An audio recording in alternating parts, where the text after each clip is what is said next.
CC. Halo. Halo, Rek. Ya, halo. Kita dari kelompok Safe Kloter 1. Perkenalkan, nama saya Zakia Yasminaska Dewi, NPM terakhir 114. Perkenalkan, nama saya Wisnu Hafid Firdaus Tobrian, NPM terakhir 70. Perkenalkan, nama saya Ananda Surya Ramandini, NPM akhir 240. Perkenalkan, nama saya Sujani Sisri Rizki, NPM akhir 022. Perkenalkan, nama saya Raditya Pusbadana, MPM terakhir 057. Kita akan melaksanakan sosialisasi kloter pertama. Assalamualaikum warahmatullahi wabarakatuh. Perkenalkan, kami dari kelompok Safe ingin mensosialisasikan tentang global warming. Sebelum itu kami akan memperkenalkan diri masing-masing. Perkenalkan, nama saya Zakia Yasminaska Dewi, biasa dipanggil Zakia dari Perkenalkan, nama saya Sujani Sisri Rizki, biasa dipanggil Cici dari Proses Sistem Informasi. Nama saya Yana Perkenalkan, nama saya Raditya Pusbadana, informasi. Saya menjelaskan tentang global warming terlebih dahulu. Pemanasan global atau global warming adalah suatu bentuk ketidakseimbangan ekosistem di bumi akibat terjadinya proses peningkatan suhu rata-rata atmosfer, laut, dan daratan di bumi. Selama kurang lebih 100 tahun terakhir, suhu rata-rata di permukaan bumi meningkat sekitar 0,74 sampai 1,8 derajat. Meningkatnya suhu rata-rata di permukaan bumi adalah akibat dari emisi gas rumah kaca seperti karbon dioksida, emisi tanah, fluorokarbon, dan sulfur hexafluorida di atmosfer. Emisi ini terutama dihasilkan dari proses pembakaran bahan bakar fosil atau minyak fosil dan batu bara serta akibat dan kebakaran hutan. Manusia berperan besar untuk menjaga kelestarian bumi terhadap global warming. Menyebabkan global akibat aktivitas manusia ini harus menjadi strategi. Biasa sudah menjadi kebiasaan udara menggunakan listrik dan menyalakan listrik setiap hari ternyata adalah penyebab utama dari pemanasan Ya, terus di sini ada penyebab dari yang pertama yaitu polusi karbon dioksida. Ini dampak paling dekat di kita sehari-hari. Mungkin dari motor, dari mesin pabrik, dari industri, lalu dari pembangkit listrik yang untuk bahan bakar fosil, lalu penyebab global warming yang terjadi saat ini semakin memburuk karena semakin tingginya penggunaan kendaraan motor. Lalu yang kedua ada penggunaan bahan kimia. Ada banyak produk dan kebutuhan yang menggunakan bahan kimia. Salah satunya adalah pupuk tanaman. Walaupun dianggap berbahaya, pupuk kimia tetap dapat dilakukan saat ini. Pupuk kimia mengandung 300 kali lebih pupuk kimia mengandung gas nitrogen yang kapasitasnya 300 kali lebih panas dibanding karbon dioksida. Lalu yang ketiga yaitu penebangan dan pembakaran hutan. Yang kita tahu penebangan hutan secara liar dan tak terkendali bisa menjadi penyebab terbesar terjadinya global warming. Lalu yang keempat ada efek rumah kaca. Efek rumah kaca ini intinya adalah kalau udara dari udara dari luar atmosfer bisa masuk tapi terperangkap tidak bisa keluar, sehingga menyebabkan peningkatannya suhu bumi. Lalu ada nomor 5 efek balik. Efek balik ini dipengaruhi oleh berbagai proses efek balik yang dihasilkannya, seperti pada penguapan air. Yang pemanasan akan lebih meningkatkan banyaknya uap air ke atmosfer.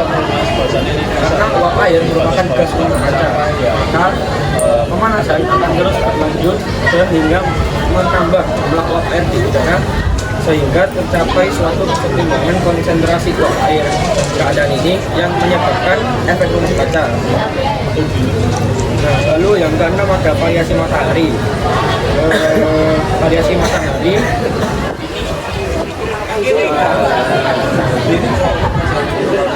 Oh ya, matahari akan memanaskan stratosfer, sebaliknya efek rumah kaca akan mendinginkan stratosfer. Pendinginan stratosfer sebagai sebab paling tidak telah diamati sejak tahun 1960 yang tidak akan terjadi bila aktivitas matahari menjadi kontributor utama pemanasan saat ini. Penipisan lapisan ozon juga dapat memberikan efek pendinginan tersebut. Tetapi penipisan mulai terjadi pada akhir 1992. Lalu selanjutnya ada dampak dari global warming.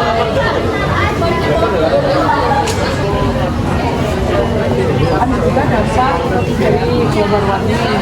Pertama, rendahnya lapisan es utara dan selatan. Istilah ini mengakibatkan adanya permukaan air laut secara global, sehingga mengakibatkan jumlah pulau kecil tenggelam. Kedua, meningkatkan intensitas fenomena cuaca ekstrim. Perubahan itu menyebabkan musim sulit diprediksi. Yang ketiga, kurangnya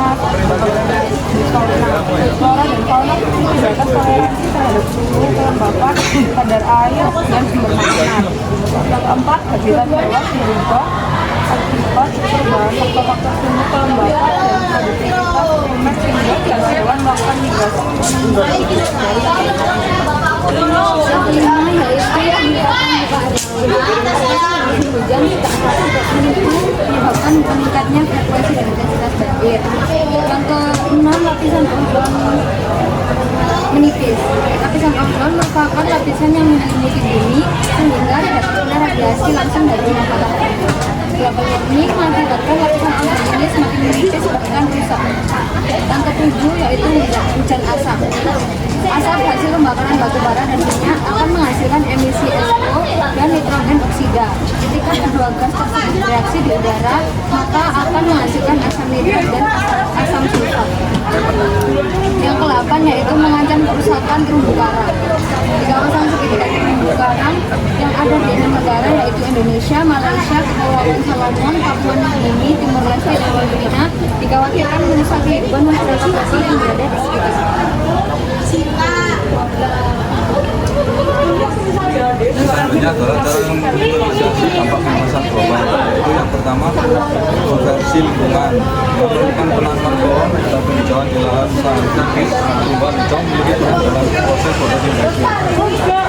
Dalam proses ini tumbuhan menemukan karbon dioksida dan menghasilkan oksigen. Yang kedua yaitu menggunakan energi yang bersumber dari energi alternatif guna mengurangi bahan bakar fosil, karena itu membahayakan sumber energi lain dan ini misalnya menggunakan energi matahari, air, angin, dan bioenergi. Daerah tropis yang kaya akan energi matahari diharapkan untuk teknologi yang mampu menggunakan energi ini, misalnya teknologi tenaga surya, listrik, tenaga surya. Yang ketiga yaitu daur ulang dan efisiensi energi. Penggunaan minyak tanah untuk menyalakan kompor di rumah menghasilkan asap dan celaka dan mengandung karbon.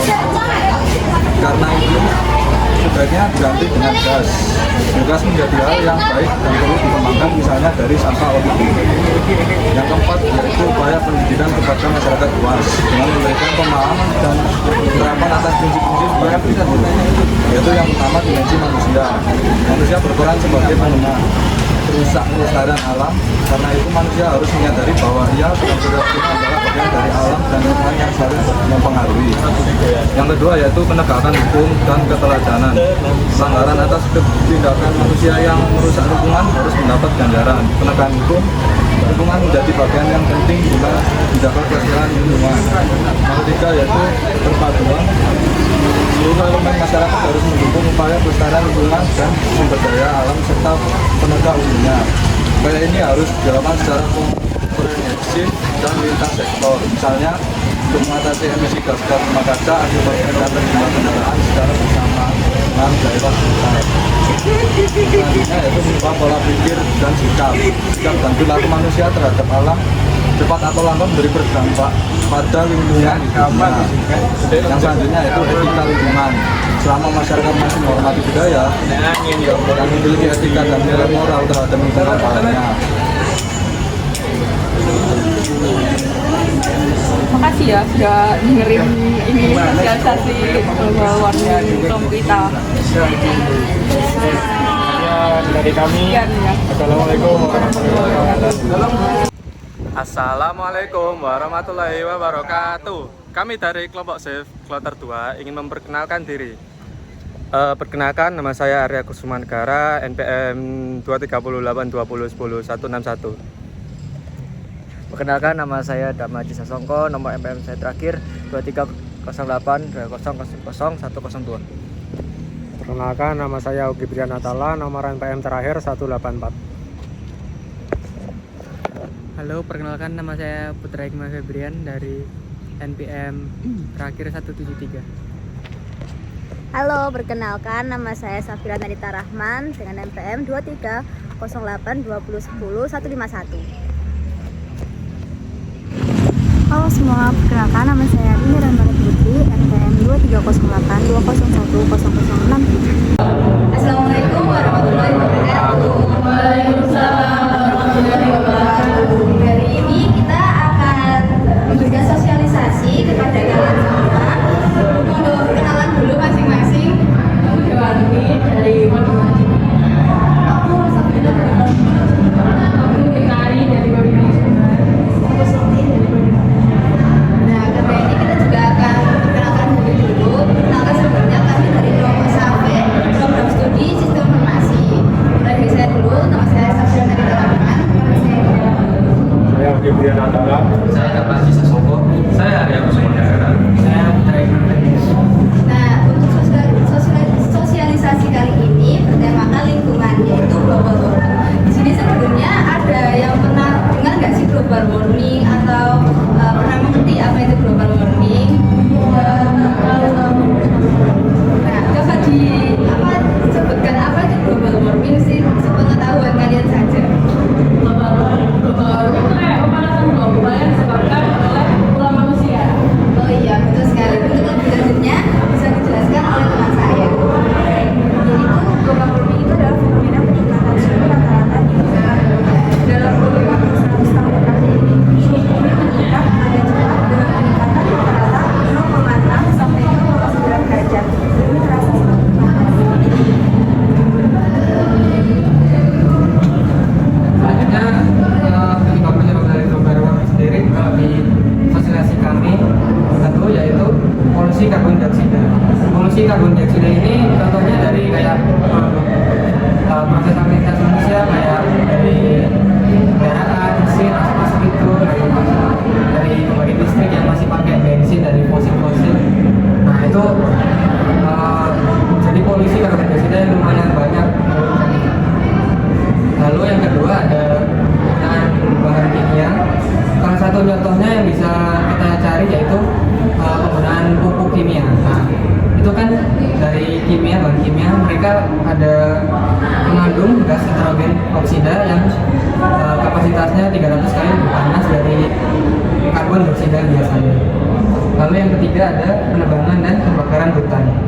Seperti yang kita tahu di Indonesia sendiri cukup banyak kasus-kasus penebangan, pembakaran hutan secara liar. Nah, mereka itu menjadi salah satu penyebab global warming karena panasnya udara naik, lalu menyebabkan polusi udara sendiri. Selanjutnya ada efek rumah kaca. Nah, efek rumah kaca sendiri ini bisa jadi semacam kata ganti aja ya. Contoh dari efek rumah kaca ini kayak misal kalian di dalam mobil. Nah, pas siang-siang itu kan sinar matahari pasti masuk lewat kaca.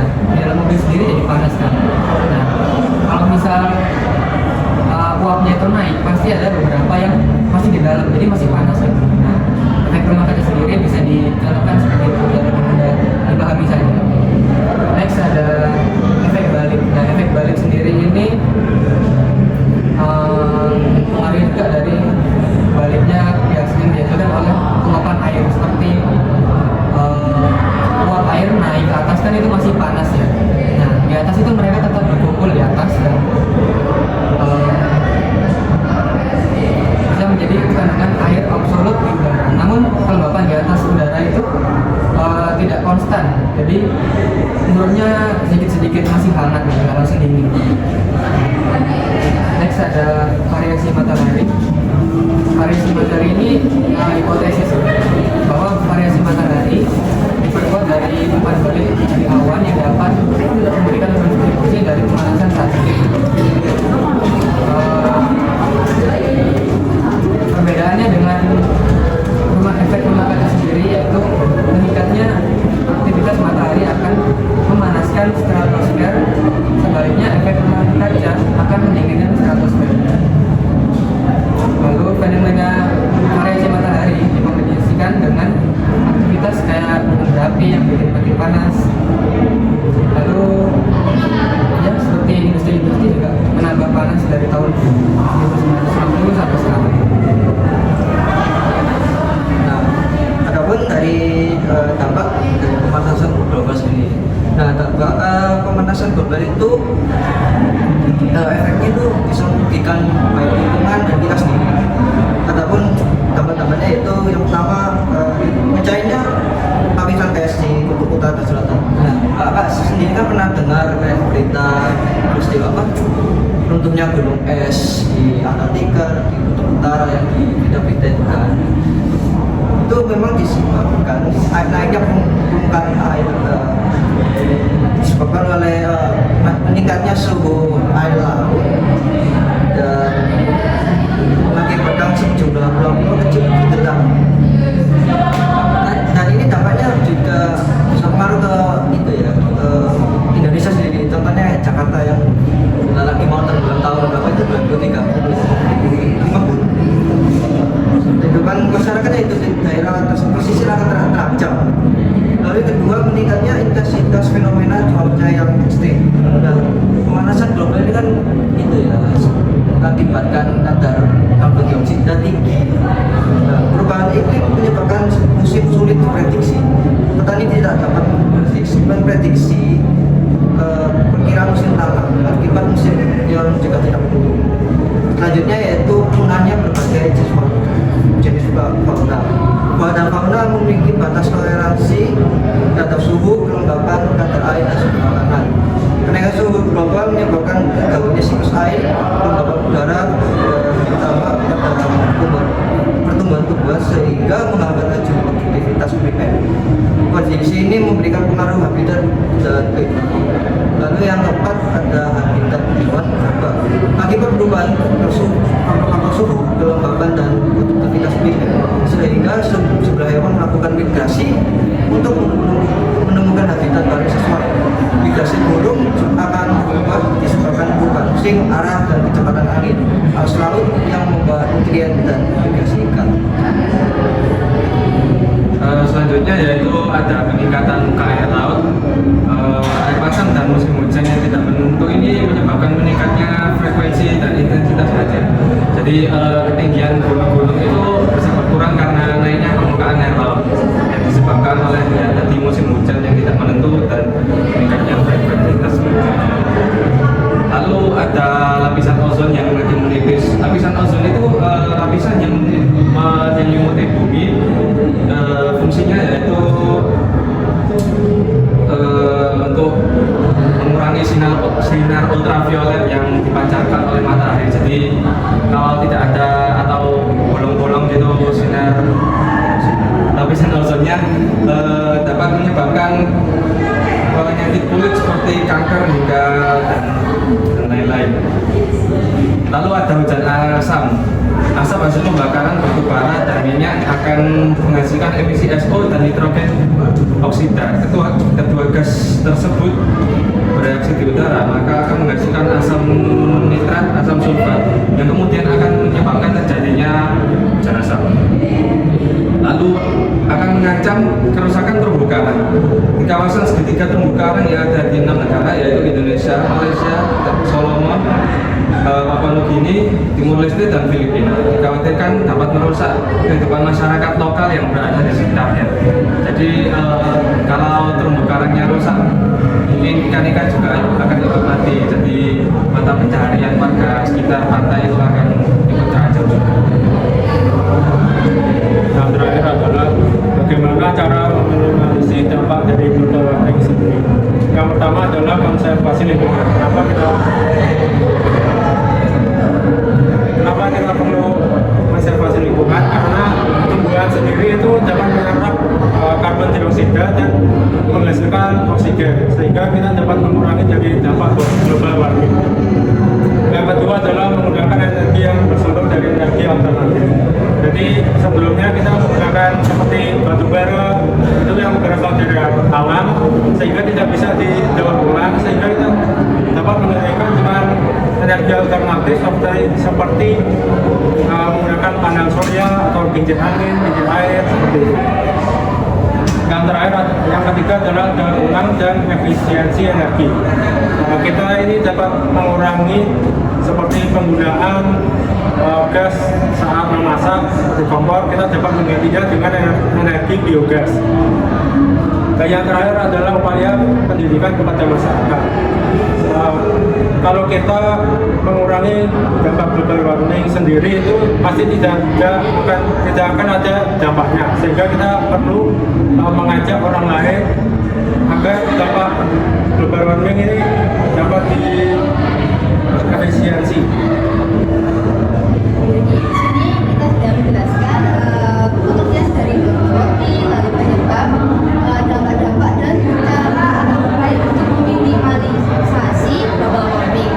Jadi di sini apakah kalian ingin berupaya juga untuk mengurangi global warming? Baik, untuk itu terima kasih. Wassalamualaikum warahmatullahi wabarakatuh.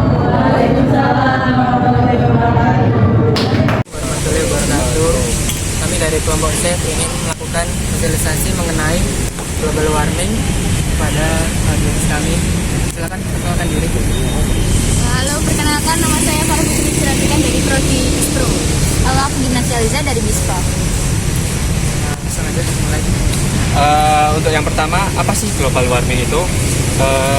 Global warming atau pemanasan global adalah suatu bentuk ketidakseimbangan ekosistem di bumi akibat terjadinya proses peningkatan suhu rata-rata atmosfer, laut, dan daratan di bumi.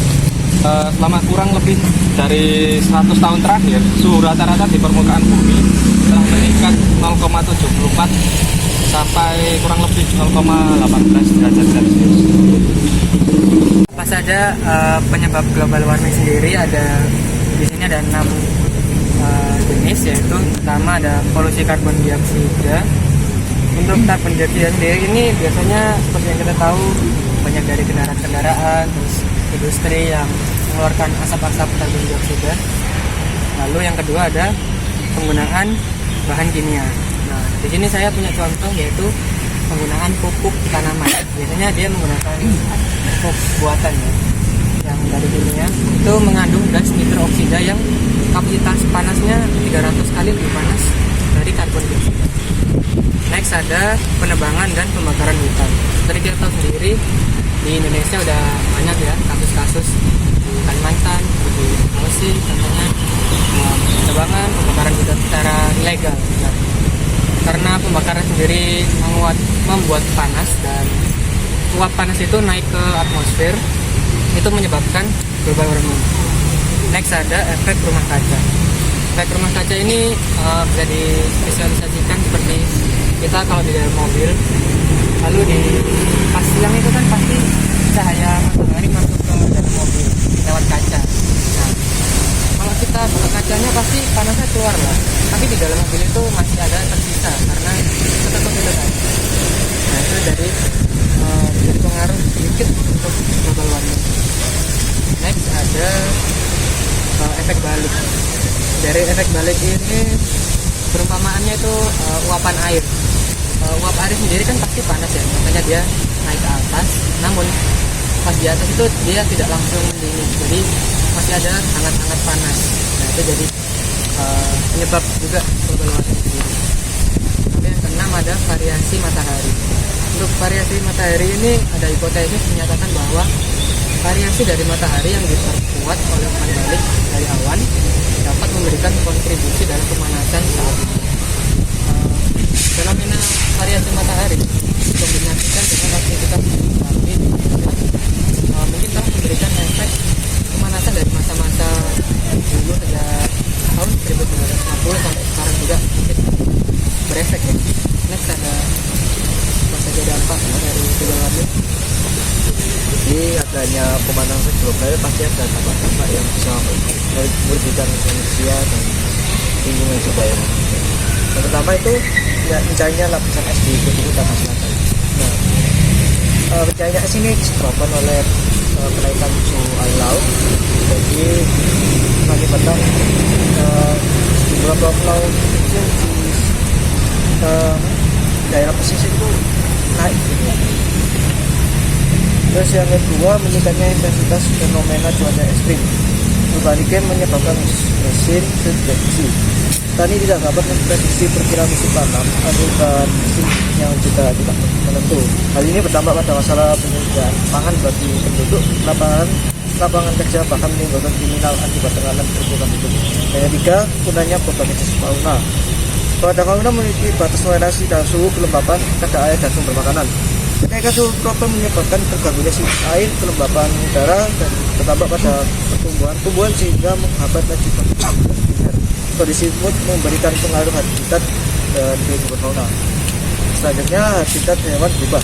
Akibat perubahan faktor-faktor suhu, kelembapan, dan kuantitas primer, sehingga sejumlah hewan melakukan migrasi untuk menemukan habitat baru yang sesuai. Selanjutnya, peningkatan muka air laut.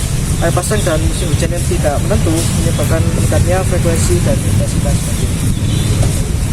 Selanjutnya itu perubahan tekanan udara, suhu, kecepatan, dan arah angin menyebabkan terjadi perubahan arus laut. Hal ini dapat berpengaruh pada migrasi ikan sehingga memberi dampak pada hasil ikan yang ditangkap oleh nelayan. Dan yang terakhir, lapisan ozon menipis. Sejak beberapa ratusan tahun terakhir kan lapisan ozon itu melindungi kita dari ultraviolet ya, dari pancaran matahari. Nah, dari pemanasan global ini, lapisan ozon semakin menipis gara-gara ya itu tadi emisi karbon dioksida tadi yang masuk budaya. Terus ada hujan asap hasil pembakaran batu bara dan minyak akan menghasilkan emisi SO dan nitrogen oksida. Ketika dua gas tersebut bereaksi di udara, maka akan menghasilkan asam nitrat, asam sulfur, dan asam sulfat. Inilah yang kemudian mengakibatkan dari terjadinya hujan asam. Dan biasanya hujan asam itu pasti bisa merusak gitu ya. Terus yang terakhir mengancam kerusakan terumbu karang. Kawasan segitiga terumbu karang yang ada di 6 negara yaitu Indonesia, Malaysia, Kepulauan Solomon, Papua Nugini, Timor Leste, dan Filipina dikhawatirkan merusak kehidupan masyarakat lokal yang berada di sekitar. Yang terakhir adalah ada cara bagaimana mengurangi dampak global warming. Yang pertama adalah konservasi lingkungan. Kenapa dapat mengurangi global warming? Karena tumbuhan itu dapat menyerap CO2 atau karbon dioksida dan menghasilkan oksigen. Yang kedua adalah menggunakan energi yang bersumber dari energi alternatif. Untuk sekarang itu kita lebih sering menggunakan energi dari seperti batu bara, energi tersebut itu dapat didaur ulang, sehingga untuk alternatifnya itu dapat menggunakan energi alam seperti menggunakan panel surya atau kincir angin atau kincir air. Yang ketiga adalah daur ulang dan efisiensi energi. Ini dapat menggunakan seperti bahan bakar biogas yang berasal dari tumbuhan atau hewan. Dan yang terakhir adalah upaya pendidikan kepada masyarakat. Jika kita ingin mengurangi dampak global warming, jika kita melakukan sendiri itu pasti tidak terasa dampaknya, sehingga kita perlu mengajak orang lain agar dampak dari global warming dapat dikurangi. Tadi sosialisasi kami sekarang paham ya apa saja efek dari warming. Terima kasih. Inggris. Kami dari kelompok SEF. Assalamualaikum warahmatullahi wabarakatuh.